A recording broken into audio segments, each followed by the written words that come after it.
Namaskar. Today is Thursday, August 5th, and welcome to Daily Global Insights with Sri and Sri, episode 218. Before we start our news, a shout out to all those of you viewers who are watching this program. Please like and share if you are on YouTube or on Facebook watching this, because it will help us spread the message faster and wider. In global news, Afghan foreign minister dials Indian foreign minister to call for urgent UNSC, UN Security Council session as war intensifies. Namaskar, Sridharji, and your thoughts on what's going on in Afghanistan. Namaskar. Good morning to everybody. It's a cloudy day here, and I hope wherever you are, it's a bright day. I know it's a bit too early for Sriji. What do I think of Afghanistan? I think it's coincidental that India holds the presidentship of United Nations Security Council, and it presides over. So naturally, the foreign minister has called the Jaishankar and basically indicated, please summon so that we can have a meaningful dialogue to bring back peace and harmony as Afghan forces converge and close in around the capital. And in the next news, US and China push vaccines as East Asia summit gets underway. ASEAN picks Brunei's Yusuf as its special envoy to Myanmar, and US and Philippines must preserve alliance to avert vacuum.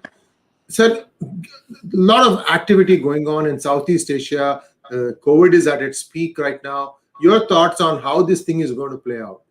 Yes, there are three concurrent summits that are going on. One is the ASEAN Plus. Then you have the East Asia Summit, which is attended by, we covered that yesterday, 8 nations plus 10 ASEAN nations.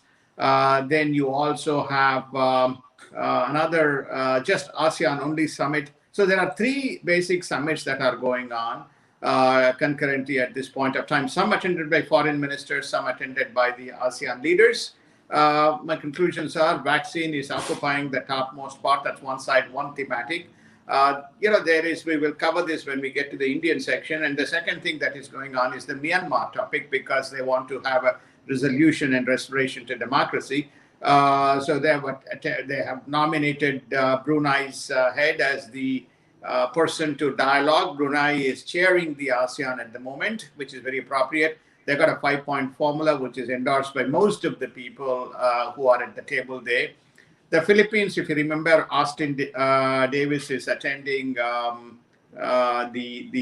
he's visiting Singapore, Vietnam, and Philippines. The bilateral security relationship is due for extension, and everybody is saying that must be extended because Duarte is likely to leave, and the next next president is likely to come in very soon. And the security partnership, because that's one of the flashpoints of troubles in the Scarborough Shoal, and also the Spratly Islands is not too far from there, and which is another point of contention between Philippines and China in the South China Sea. Yeah, now to avoid vacuum, it's important that there is a bilateral treaty agreed between the two nations. Saeed Arajani, head of Iran's IRGC drone command, was behind the Israeli-linked Mercer ship drone attack. 5 to 6 armed Iranians are responsible for tanker hijack off UAE coast per a leaked report. The reasons for this are a little suspicious. So Iran and Israel, again, the three eyes that we have defined, very active right now. Where do you think this is all headed? I mean, Iran, isn't it shooting itself in the foot because it wants the sanctions lifted, yet it is showing a lot of belligerence? It is what you're witnessing is the softness and weakness in the United States leadership.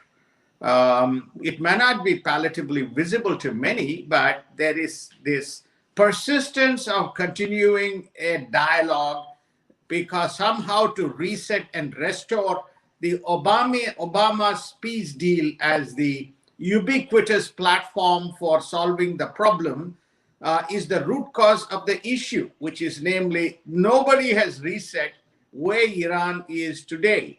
And so what you're finding is Iran is flexing its muscle with China and Russia not too far. Even Russia is a little bit taking anti-Iran position in some instances, but this China association is making Iran to take a very provocative position right around all around the three eyes that we alluded to. So you find drone attacks, you find this attempted hijacks, you find attacks on the ships. You also find their surrogate forces, or whatever you want to call them, in action in Lebanon and in Syria. So you have a combination of activity. All this stems from the fact that they somehow have determined United States is weak. So since United States is weak, and they also seem to have a parallel path or independent access into the U.S. administration, by which where the negotiations continue to happen in the background. So this is what is causing this great dilemma. And we have had a change in government. It's a much wider government with representation in Israel. If it was Benjamin Netanyahu, probably some action would have occurred, notwithstanding the fact Naftali Bennett is considered even far more right. But he is now running a very jamboree coalition, so he is reliant on his partners too. So I think this is where you are seeing a set of actions. Is again another flashpoint. When things will a little bit break out, we don't know, but that seems to be the trend. We are going to not a very positive sign. And Iran is 10 weeks away from breakout to a nuclear weapon, says Israel's defense minister. Rockets fired from Lebanon towards Israel and IDF respond. That is the Israeli Defense Forces. Right. So again, this is a continuation of what we were talking about. Yeah. So Israel typically doesn't take the defensive position. There's usually a retaliation whenever it is attacked, and I'm kind of seeing now Israel is more defensive than it's not. Responding back in proportionate force. Your thoughts? Yes, sir. I think your observations are absolutely correct. Usually, Israel reacts with a disproportionate force, so that there is complete deterrence for any action, at least for a period of time, that there is an impasse. It's very strange that Naftali Bennett rushes to the coalition partners. Hey, we have a problem. You need to kind of act. Then he does what you call, I call it as a mute responsive action.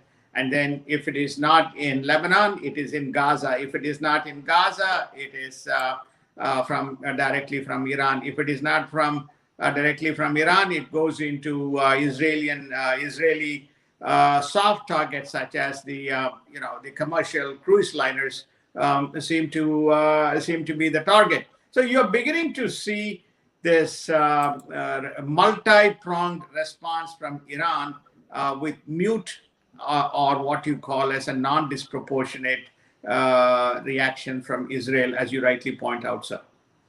A missing Belarusian activist living in exile in Ukraine was found dead in a park. Belarus sprinter leaves Tokyo for Vienna after refusing to go home. This all sounds like 1980s when Russian athletes used to try and flee Russia when they came to play Olympic Games and so on. So what is happening in Belarus, and why is this, excuse me, such a challenge? Bless What you, is sir. really going on? Yeah, bless you. Russian influence is very evident in Belarus. So Belarus is exerting the whole communist concept of a regime in Belarus, and as you rightly point out, the exact drama that used to happen in the old Eastern Bloc is getting repeated here, sir. And Sudan takes first steps towards joining international court. U.S. aid pledges 56 million aid of life-saving assistance to bring together various factions to a political transition and peace deal. This is in Sudan. Tunisia crisis persists despite president seizing power. So Tunisia, again, we talked about it last week or the week before that, about how the president had dissolved the parliament, and now looks like the crisis is still persisting. Tunisia is one of those things which is sort of like a barometer, because that's where the Arab Spring also started. Is this a new trend for Middle East, or what are your thoughts, sir? Again, there is weakness, global leadership weakness. So you're beginning to see people assert actions. While Tunisia is going through its own internal turmoil, the acquisition of the power by the president, there was hope that there will be restoration of democracy and new elections to be called, and that has not happened. So, which is causing concern whether that is going slipping back into some kind of autocratic format. As far as Sudan is concerned, the United States has been working with other forces to bring about. Sudan has had has had a tremendous amount of internal turmoil. They seem to have brought various warring factions together into a cohesive or attempted cohesive government. They've given them aid. So there is, a hope, because remember, Sudan is again part of the Sahel region. These are all flashpoints of, the terrorist activity and, Islamic fundamentalism, or whatever you want to call. So you have these activities. So Sudan, there is hope that there is attempted restoration of democracy. So which is I think US has given $56 million aid as a relief package to bring about. They have lots of issues: famine, COVID, etc., etc. Fulani terrorists murdered 22 unarmed farmers in Kaduna State in Nigeria and burned down 124 houses and mowed down crops. So this is a systematic destruction of a settlement area, isn't it? There's a systematic destruction. Again, Nigeria, you are witnessing, if it is not Boko Haram, then you have other forms of what you call rebellious forces. They basically have destroyed village. They have destroyed the farm produce in the agriculture and trying to usurp by exerting power. These people have no mercy, no sympathy, no civic value.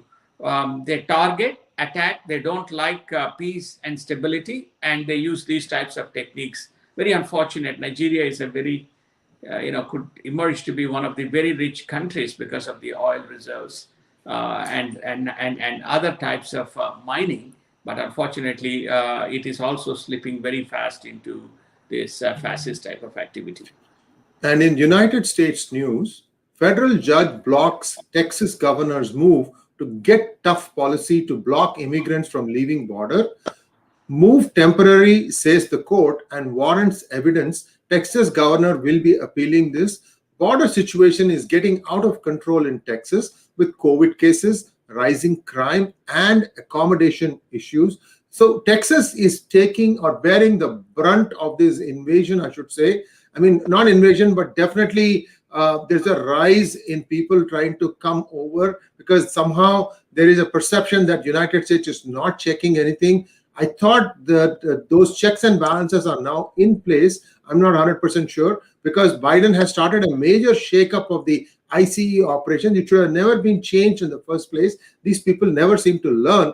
Amid predictions of more migrant releases, creation of two separate divisions, one to manage detentions and one to manage those released. The Homeland Secretary, I don't know, sir, what is really going on. Kamala Harris was supposed to be, looking overseeing this. I don't know where she is. What is really going on at the border? Well, very simple. First, let me parse this.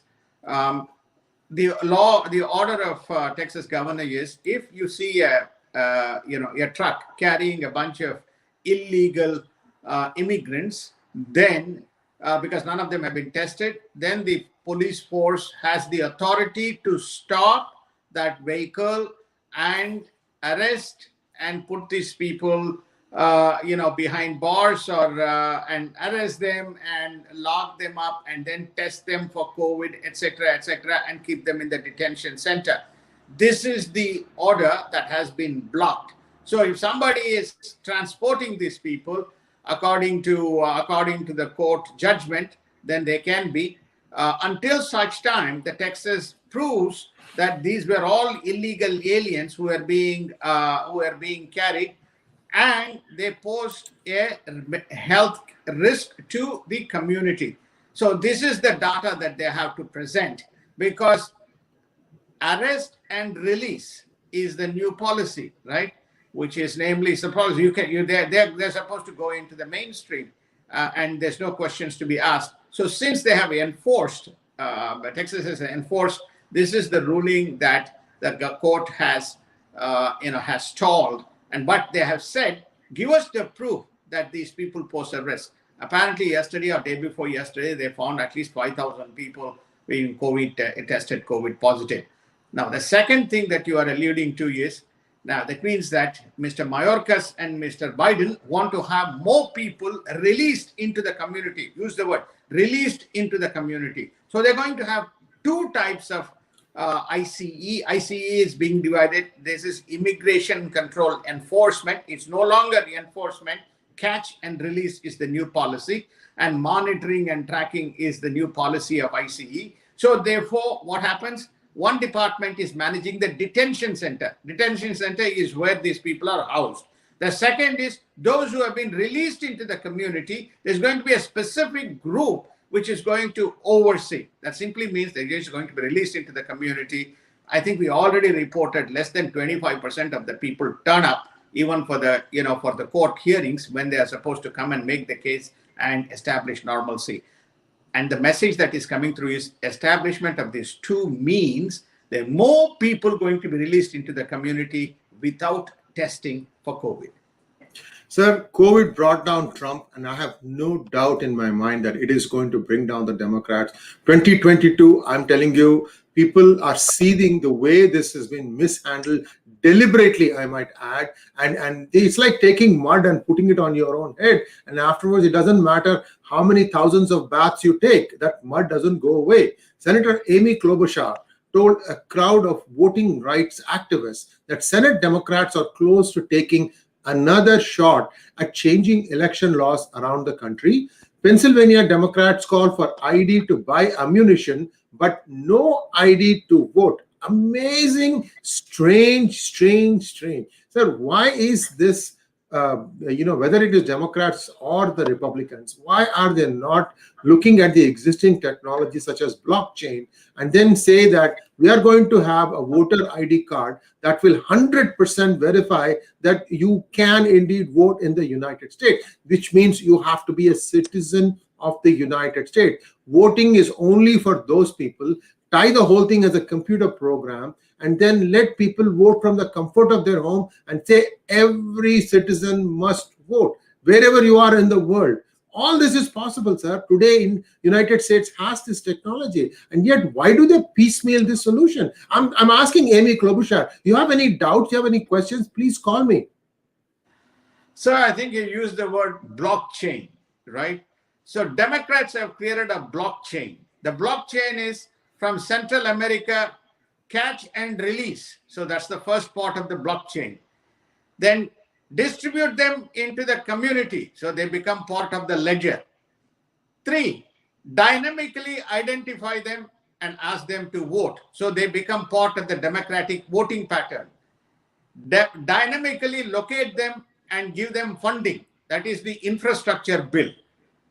Now you are asking them to give an ID. If they give an ID, then they're constitutionally invalidated. So therefore, how do you kind of preserve this new blockchain that Democrats are creating using the illegal search as the first part of this blockchain? So this defies our what you call logical thinking, but that's not the way the Democrats are thinking. Democrats are thinking, how do we saturate, bring people in? It's very much like the Indian system in the olden days. You wheel people in from various places in buses and trucks. Then you implant them and they become suddenly voting, and everything is paper you can construct. Is exactly what is going on. According to Democrats, Constitution is irrelevant. What is important is that everybody who is here must vote with or without an ID. Preferably, there's no ID. Anybody can turn up and vote. Tomorrow, you will have people who are coming, landing in airports. They'll count and see which airport has the highest traffic, and then they may direct them to go and vote straight away because you are in the United States. This is the obscenity, or this is the what you call absurdity that United States is slipping into. What I'm surprised also is the Supreme Court, the federal at the Supreme Court of United States, SCOTUS. Why are they not taking suo moto cognition of the mess that is being created? I don't know. I haven't seen the United States Supreme Court take suo moto cognizance of anything. Your thoughts, sir? Lawmakers become lawbreakers. Supreme Court only basically deals with issues which is enacted as a law by the lawmakers. So when lawmakers become lawbreakers, then unless it is taken up, and for example, I'll give you an example: moratorium, which is we're going to, we can just finish it off at this point. The moratorium, the extension for the rental, right, expired on August 1st. Expired. Supreme Court said it is illegal to extend the moratorium. So what does President Biden do? President Biden says, I will not do anything until it expires. So he waits till August 3rd. In August 3rd, he says, I'm going to extend the moratorium because a whole bunch of progressives have lined up and said they want the moratorium extended. So they have extended the moratorium by 2 months, overriding the SCOTUS ruling that the moratorium extension is illegal, as was filed and contested by the owners of the properties. And we have already listed this close to $15 billion of losses. Jen Psaki has gone and she is the White House spokesperson, has said, Mr. Biden knows about the law and no law has been broken when it is extended. So this is my point, which is lawmakers becomes the lawbreakers, and the Supreme Court just says, okay, that point of time, I said, no, they didn't violate. Now there's a new, if you want to contest this new extension, come back to SCOTUS. This is the joke. A group of Republican senators is pushing amendments to the 1.2 trillion infrastructure package to prevent US dollars from benefiting China. Senate also rejects Republican efforts to add border wall to bipartisan infrastructure bill. So there's also this active work going on to try and somehow slow down the wall process. I take it that it is the Democrats who are trying to do that without saying it in so many words. Your thoughts, sir?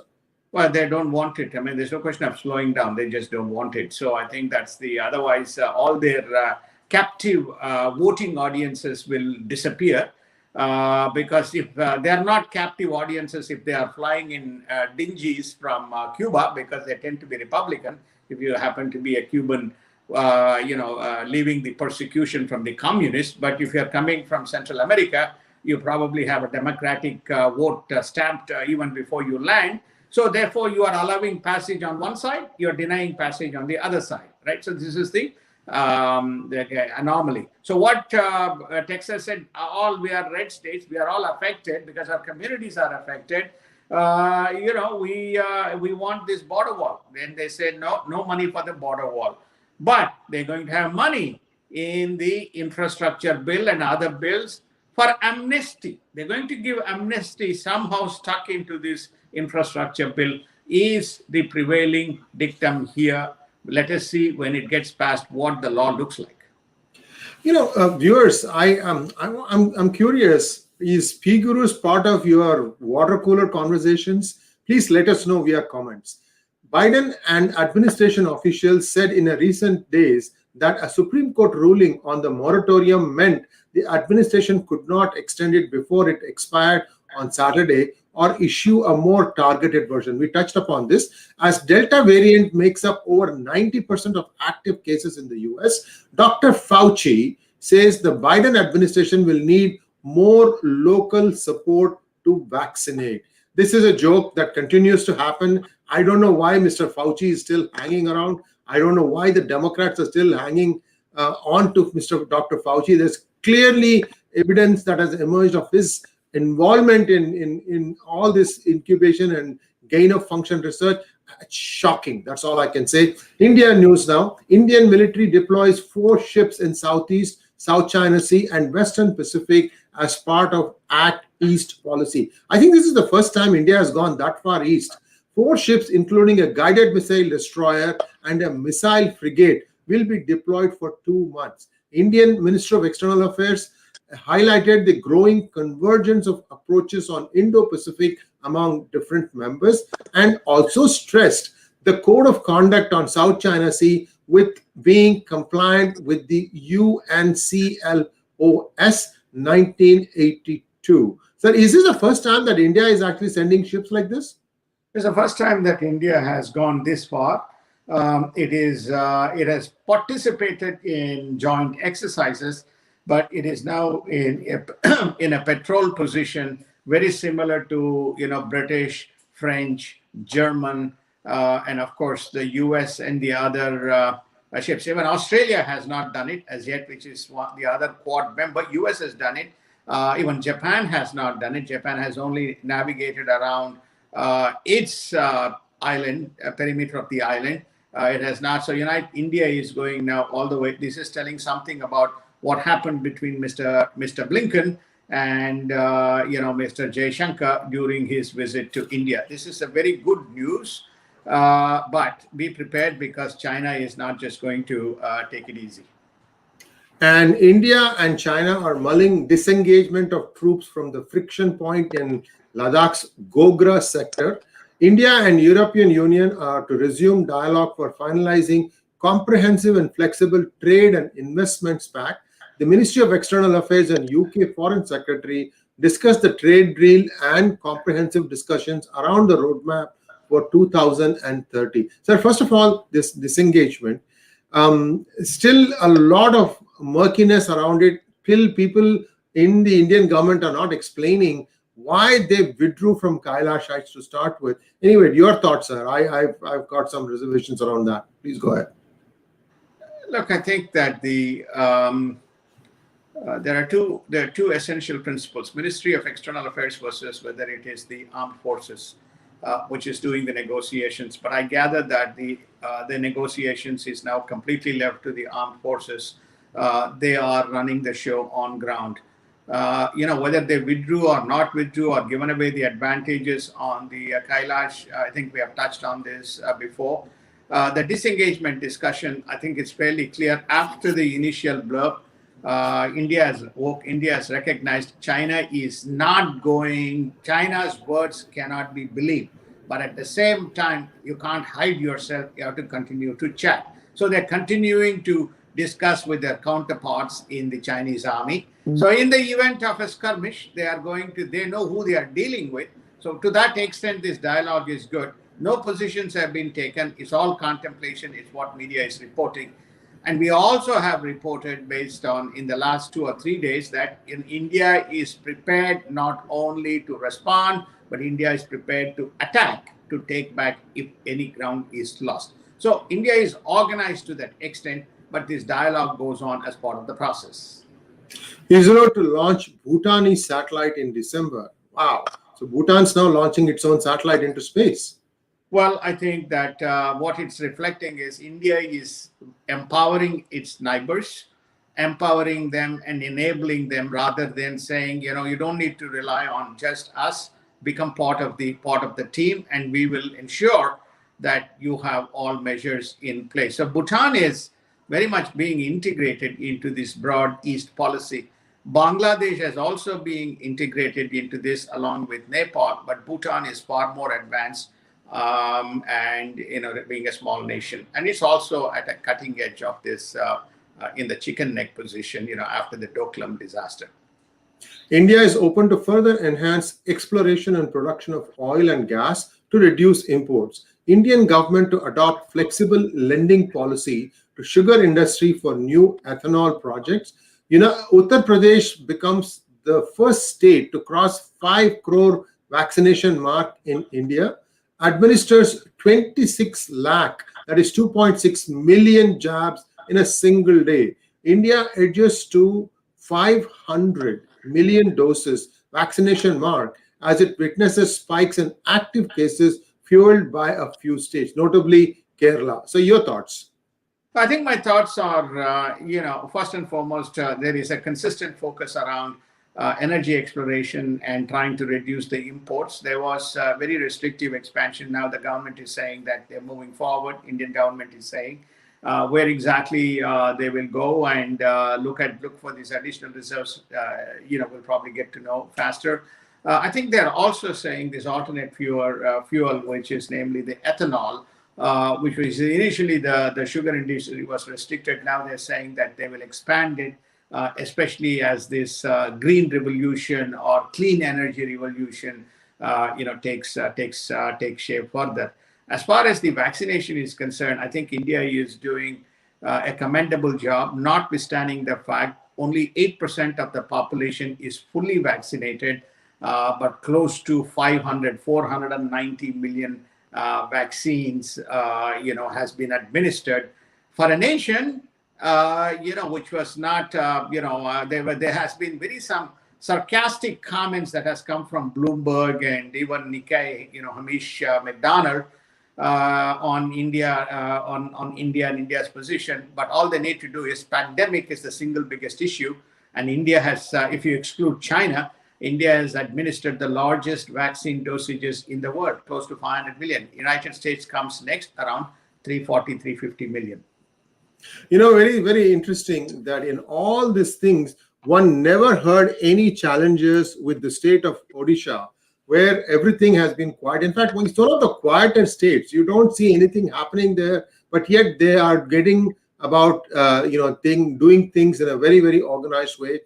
Bhubaneswar city is completely vaccinated, according to one of our viewers. We'll have to check that, of course. Please provide more data and we will be sure to check that. In markets, US consumer debt reaches all-time high of 14.6 trillion. Disappointing jobs numbers as US battles pandemic and human reluctance to work. And markets are down and oil goes below $70 for the first time. So with your permission, first let me put the debt pictures on there so you can talk to that, and then we can go from there. Here we go, sir. The picture is up there. So picture is up. Now, okay, when you see the total debt, I just would draw the attention to the 2008-2009 chart. When you look at the 2008-2009 band, this is when the GFC or global financial crisis occurred. You can see the delta between the housing debt and the non-housing debt. The non-housing debt comprises of student loans, credit cards, and auto finance. So there was a bulge, and there was an abrupt bulge in the housing market, right? Which caused the bubble because lots of subprime mortgages entered the market. Now you come to 2021 Q1. At that point of time, we were roughly around $12 trillion in terms of total debt, and now you are looking at a $14.6 trillion. Fortunately, the mortgage is only a smaller blip, but when you see the band has expanded between what we call housing debt and non-housing debt.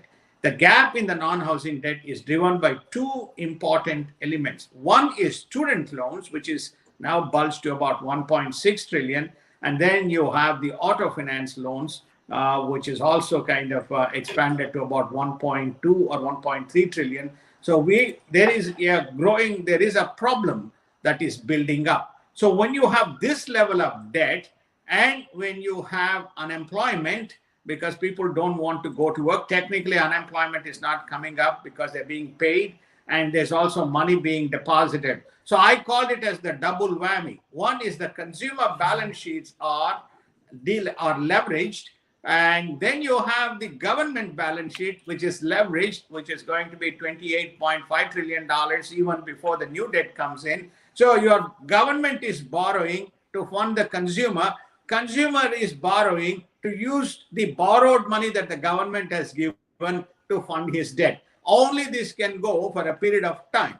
Is there a crisis looming? No, there's no crisis looming. If you believe in Paul Krugman's theory is, hey, what's the problem? Government can borrow and borrow and borrow and keep on feeding the consumers. Consumers can go on buying. After all, I'm not going to be alive, in next 20 years. Somebody else takes the debt and moves forward. So we have this new kind of magic potion or addiction that we can borrow. Remember, Mr. Biden has stated in all of his tenure, he's going to have a $6 trillion budget every year, even if he needs to borrow. And then when if he wins next term, he will also have $6 trillion budget. So in other words, we're going to borrow our way back, and the consumers are going to be given the moratorium. Rental is just an example of what the government is doing. So in other words, there is no incentive to work when the money continues to flow into the system.